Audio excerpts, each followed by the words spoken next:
Peace loves and welcome back to my channel. My name is Emerald and I have this really random rant, so let's just get it off my chest, okay? Literally, I was thinking today what really makes friendships, what really makes a good friendship. And of course, the first thing that I think about is astrology. I literally went and researched seriously, really quick, a moment of silence. I literally just googled this picture and it literally came up Emerald Astrology and it literally said House of Friendship. That is so crazy. And researched a little bit more about the 11th house, and the 11th house kind of opened up a lot of things for me because people just put it blandly oh, this is your friendships, right? And we're just kind of used for the 11th house to be the friendships, but I kind of think that the 5th house has quite a bit to do with your friendships as well, and I just kind of want to dive into that. Now, if you have your birth chart, I highly recommend pulling it up, or if you haven't memorized, look to see what energy is in your 5th house and in your 11th house, because technically I'm pretty sure the 5th house and the 11th house are connected in this way, because we're talking about other people here and the first time you're involving other people. Well, not really the first time, because we do have the 4th house, which is your family, and that's why I think after your family you move on to your friends, which is in your 5th house. So we're just gonna go ahead and dive a little bit deeper onto that, and I want to really know what your opinion is based on what energy you have in your chart. If you have, let's say you have an earth sign in your 5th house, and you would say, oh, I attract a lot of Tauruses, I attract a lot of Capricorns. Or let's say that you actually have a water sign in your 11th house and you say, oh, I attract a lot of Pisces, a lot of Scorpios, I attract a lot of Cancers, everything like that. So check to see the energy, and if you have any planets in your 5th house or in your 11th house, I'm sure that's going to be a huge indicator of your friends and what your friendships look like. So let's kind of break down the 5th house right now, and what I'm feeling with the 5th house is this is definitely the house of creativity, because the 5th house is naturally ruled by Leo. Leo is the sun. Nobody can outshine the sun. I've been doing a lot of sun salutations, sun prayers. I don't know about you, but I love the sun, okay? So naturally, this being a Leo fire house, we're going to bring that energy no matter what we have in there. So for instance, let's say that you have an air sign in there. Let's say that you have Aquarius or Libra or Gemini in the 5th house. Then we're talking about someone who's very active and highly active in their own creative pursuits. Y'all probably can't even put the pen down. You just have ideas flowing to you 24/7, and you always want to act on those creative ideas.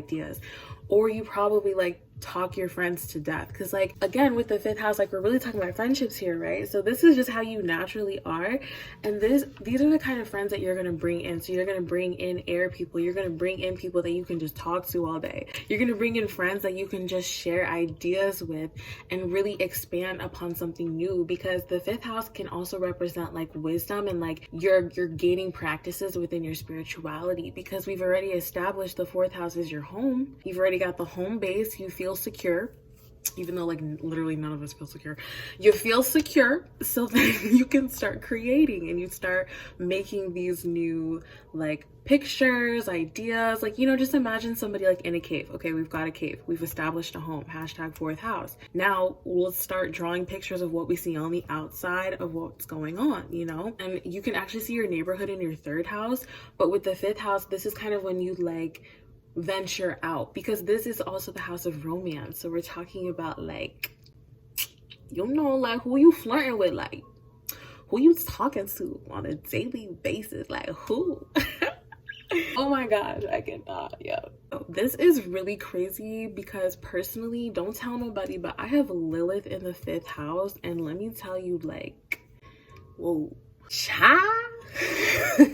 But I feel you would think she'd be wild, right? But I feel with all my earth placements, I'm Saturn ruled, I got Pluto, come on now. No, nobody has time for that. But if I was, okay, that's what I'm telling you. Check the energy in your 5th house. Your 5th house can also represent what kind of children you're gonna have. So again, I still feel friendships, what kind of friends can you have that that your children can kind of resonate with too? Because let's think of if we have earth signs in the 5th house. So we were talking about Taurus, Capricorn, and Virgo. If we have earth signs in the 5th house, then that's kind of you really want to be practical with your creation. So you definitely love working with your hands. Like, you're definitely a hands-on type of person. And this is good for people to know, because it's not just about like, oh, what about my element? This is good because if you have friends and you're reading their birth charts or something like that, then you know what they have in their 5th house, and you're like, oh, this is the kind of person who, this is the kind of friend that I'm gonna have. So it's important for y'all to listen to this video and get to know all of the elements in the houses to like really establish what you want to resonate with and what kind of friendships you want to bring in. Because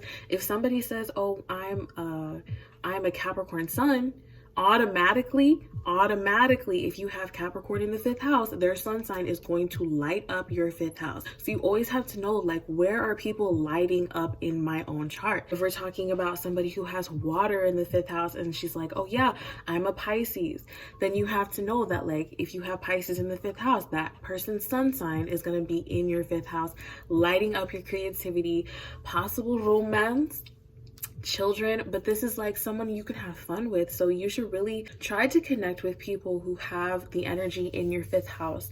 Like, try to find people who literally are sun sign this, sun sign that, and then match it up with your chart and see if they make good friends. If we have fire in the 5th house, you already know, like, these are going to be the loud people, like low-key, like at the restaurant, you just be like, damn, like, she's talking hella loud. But these are the people who get lit up, like they're really excited by life, because this is already a sun house. So imagine if you put Aries in here. Ooh, Aries in the 5th house, yo,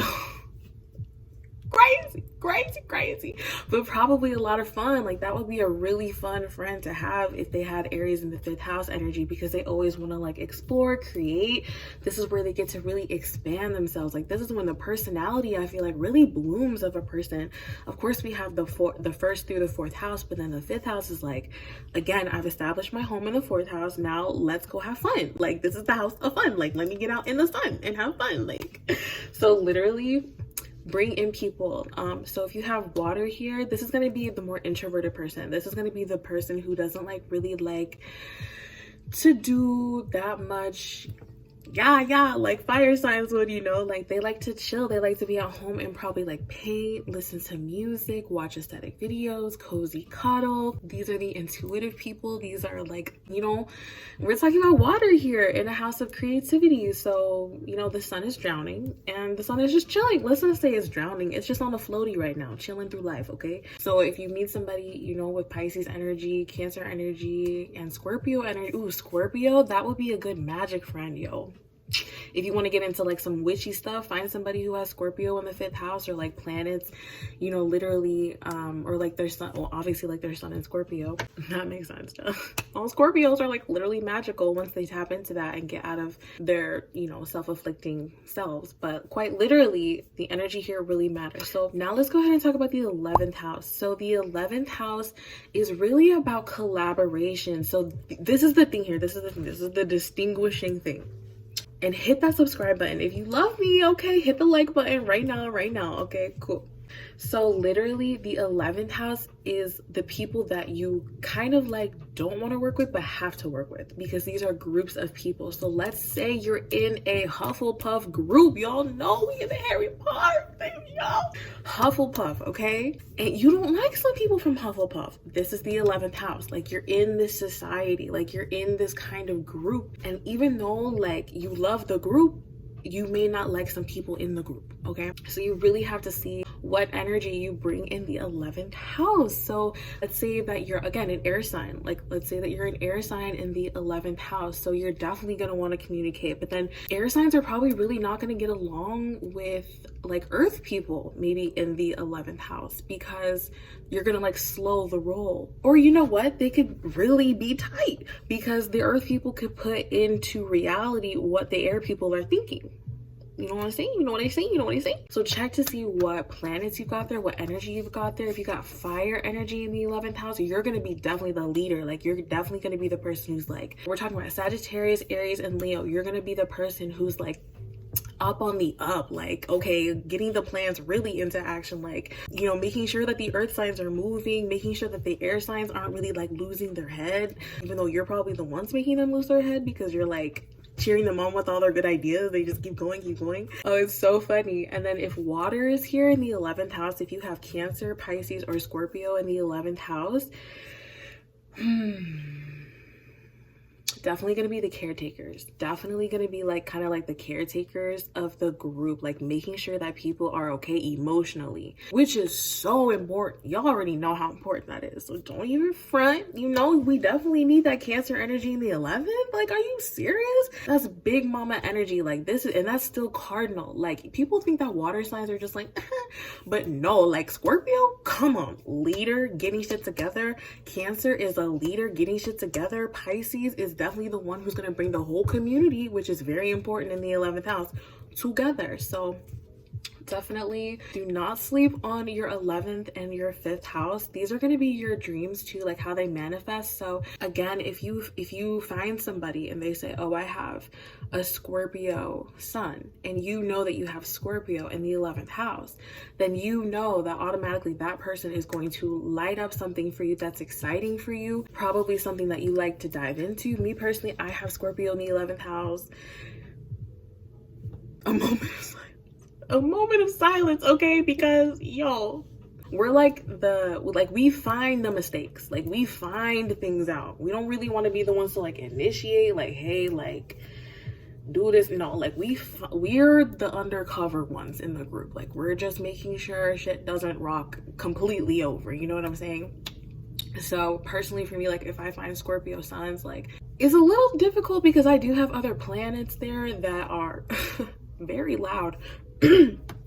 But honestly, I could get along with Scorpios, like we really get along together. But like, let's say if there was another energy in that house, then you just have to see it, does it match? Like, does it feel good? And then you'll get to really know, like, let's say you're in school and you're like with a group of people, you ask them all their zodiac sign, you know where all those, if you know your chart, you'll know where all their sun signs land, and you'll know how you vibe together and be like, okay, is this a water group? Are we dealing with an earth group? Are we dealing with an air group, like fire group? Like, it's kind of cool. So just some thoughts running through my head, and I wanted to share them with you. So thank you for listening, and again, like this video, subscribe. There will definitely be more brain dumps, and I'll just get in front of the camera because I be having these like every day. Anywho, I love y'all so much. All right. Talk to you later. Peace.